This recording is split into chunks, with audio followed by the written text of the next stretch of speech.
pariram um colérico. Um colérico, né?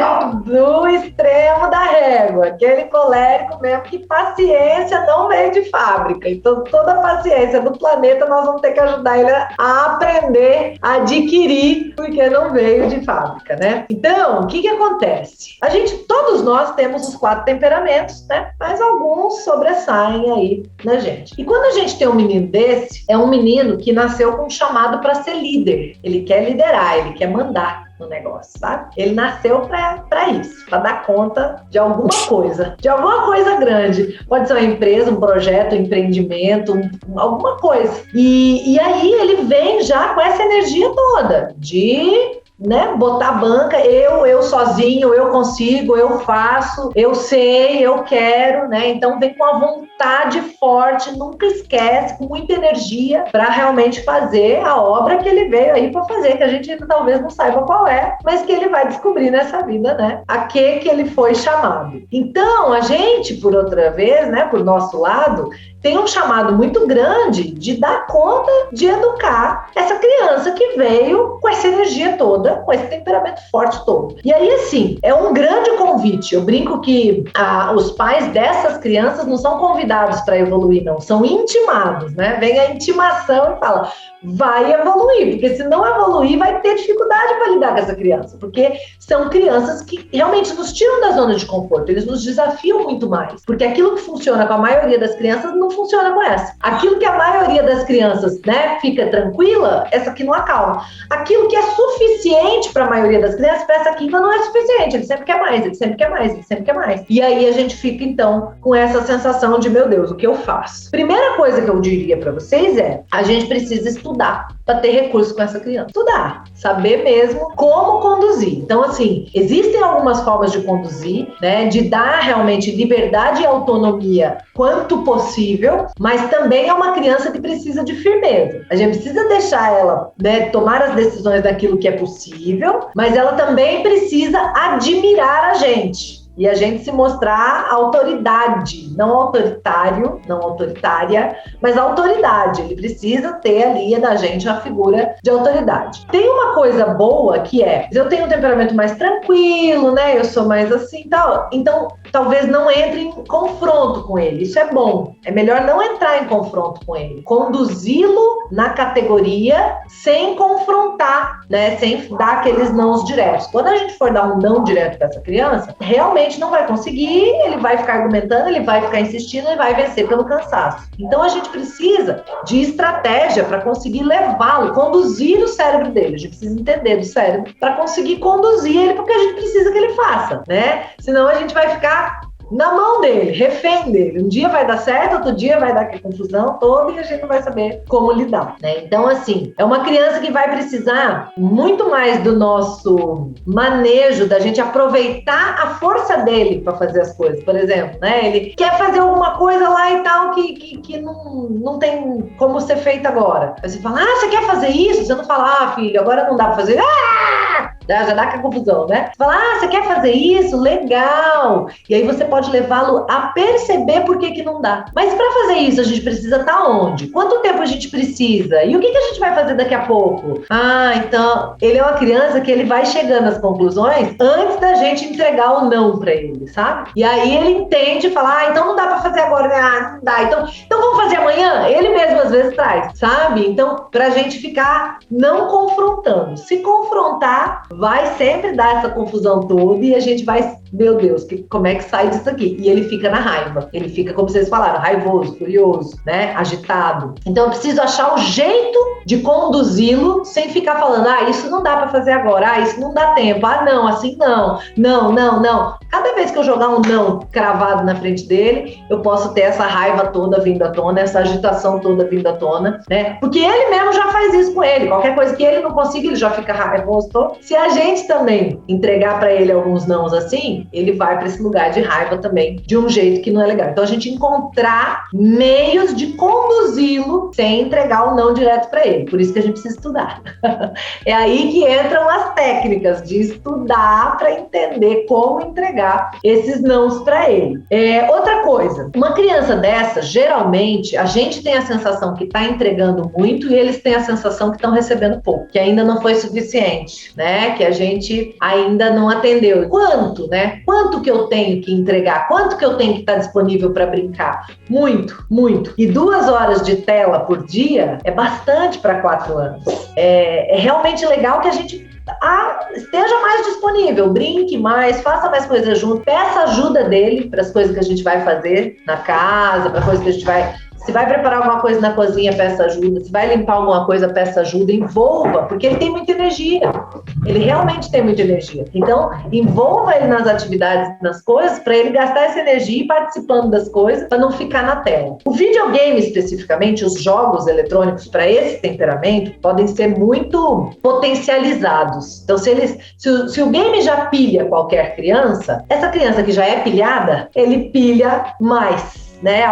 Ao quadrado, ao cubo, né? Então, a gente precisa apreciar com moderação, com muita moderação, porque já são crianças que têm muita energia, né? E o game faz o quê? Também agita. E o mais importante, o game, ele provoca uma agitação mental, mas o tempo que eu tô ali no game, eu não tô fazendo exercício físico. Então, quando a criança solta o game, ela tá com a cabeça lá em cima e em déficit no corpo. O corpo não trabalhou. Então, agora ela sai do game, ela fica querendo trabalhar o corpo para compensar, para chegar no mesmo nível de agitação cabeça e corpo, né? Então, a hora que ele sai do game, você pensa que ele vai, né? Ele tá naquela pilha, ele tá naquele... Sem contar os processos de vício, né, gente? Que o game é o menor esforço e a maior dopamina, a maior liberação de recompensa do cérebro, né? Então, isso vicia. Aí a criança sempre quer aquilo, quando você pede para desligar, ele fica nervoso, ele fica raivoso, ele não quer sair. É igual o processo mesmo de síndrome de abstinência e tudo. Então, assim, muita moderação, muita moderação. Pra vocês terem ideia, o meu menino vai furar 11 anos e ele faz períodos de 20 minutos na tela, no máximo 2 vezes ao dia durante a semana. No final de semana pode chegar a 3, para totalizar 1 hora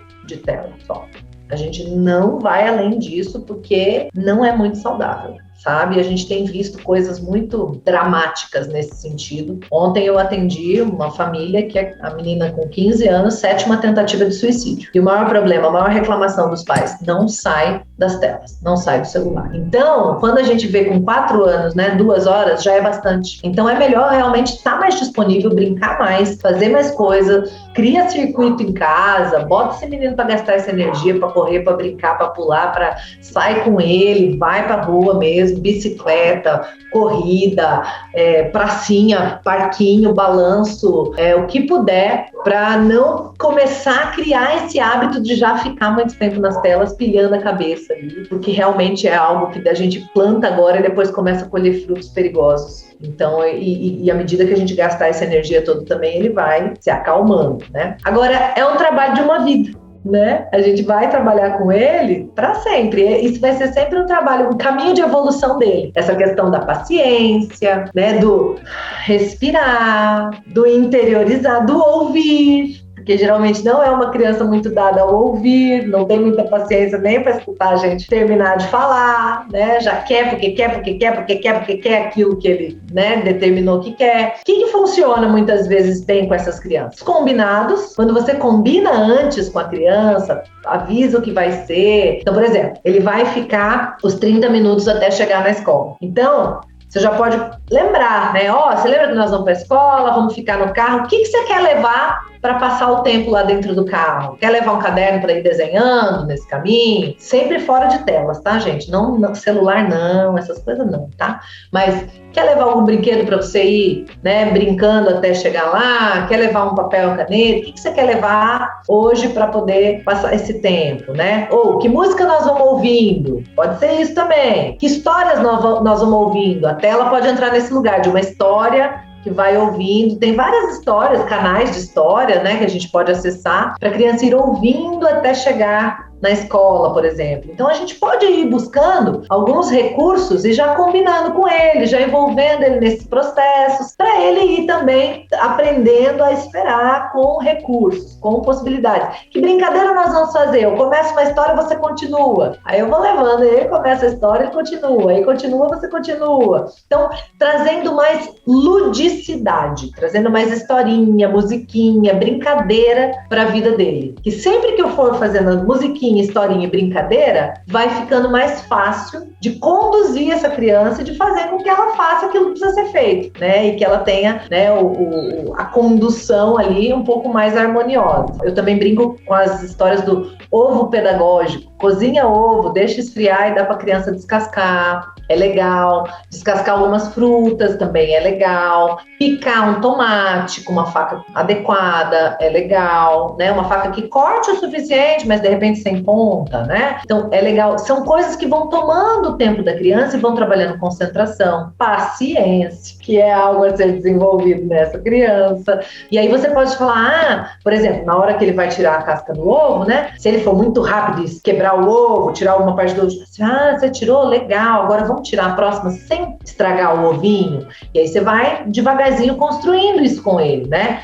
Então tem esse espaço aqui. Ralar uma abobrinha, por exemplo, no ralador, né? Então são várias atividades que vão ocupando o tempo da criança, que não demandam muito da gente no sentido de ser caro, de ser... Às vezes faz uma bagunça ou outra, faz parte do game também, mas que vão trazendo para a criança um pouco mais de equilíbrio, concentração, calmaria. É muito legal. Eu brinco, eu falo que são os ovos pedagógicos, abobrinhas pedagógicas, cenoura pedagógica, tomate pedagógico, porque às vezes a gente fala, mas vai desperdiçar o alimento. Primeiro que a maioria das vezes você não precisa desperdiçar, você pode aproveitar. Realmente fazer a salada, comer, usar. Eventualmente, um ou outro acaba que desperdiça. Mas a gente não ia desperdiçar folha de papel A4 para a criança desenhar? A gente não ia desperdiçar alguma outra coisa, a própria energia para o game, para coisa. Então, assim, a gente sempre vai ter um gasto, sabe? E a gente precisa olhar mesmo com olhos de ver, porque às vezes o tomate é mais barato até do que a tinta que a gente ia usar. Então, a tinta, tudo bem, por que o tomate não, sabe? Então,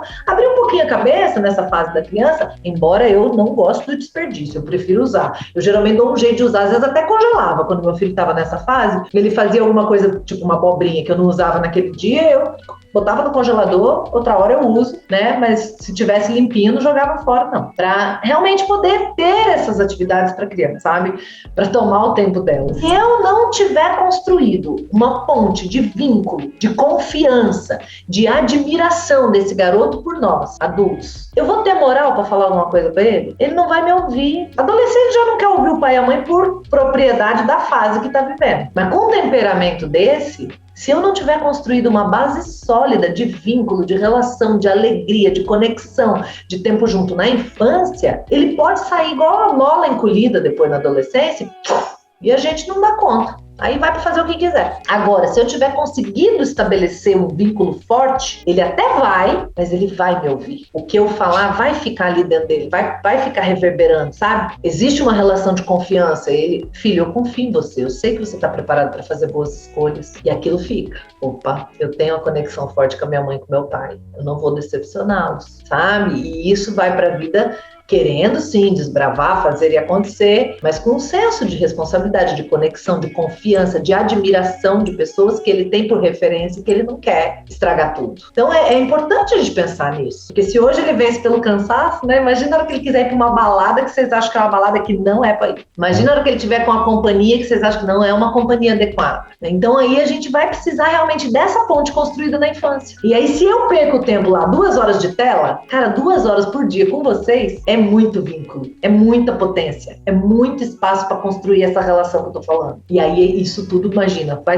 fazendo a conta, daqui 10 anos ele tá adolescente, quanto que é 2 horas por dia vezes 10 anos? É muito tempo junto de vínculo criado. Tô exagerando um pouquinho, tá, gente? Tudo bem deixar meia hora talvez lá na tela, vai? Mas vocês estão entendendo o que eu tô falando, não estão? E eu diria para vocês investirem muito nisso. Tempo junto, historinha, musiquinha, brincadeira. Tudo que vocês puderem colocar, encaixar em historinha, musiquinha e brincadeira, façam. Eu chamo de BIM, brincadeira, historinha e musiquinha. No curso que eu dou, no Manual da Mãe, eu chamo de BIM. Eu falo, é o idioma da criança. B-H-I-M, né? BIM. Brincadeira, historinha, musiquinha. Brincadeira, historinha, musiquinha. Tudo que você conseguir conseguir colocar em brincadeira, historinha, musiquinha, faça. A vida fica mais leve, fica mais divertida, a criança fica mais feliz, a gente fica mais feliz, a gente starta mesmo a conexão com a criatividade, porque para fazer brincadeira, historinha e musiquinha, precisa estar com a criatividade ativada. Então a gente conecta com essa parte criativa nossa, que é maravilhoso, e que nos ajuda no resto da vida. A gente atende melhor, porque a gente está conectada no recurso criativo. Criatividade é flexibilidade, a gente enxerga muito melhor as coisas do que as pessoas nos trazem, né? E a gente consegue realmente oferecer uma coisa melhor para ela, a gente consegue funcionar melhor na vida, nas nossas relações com outros adultos. É muito potente.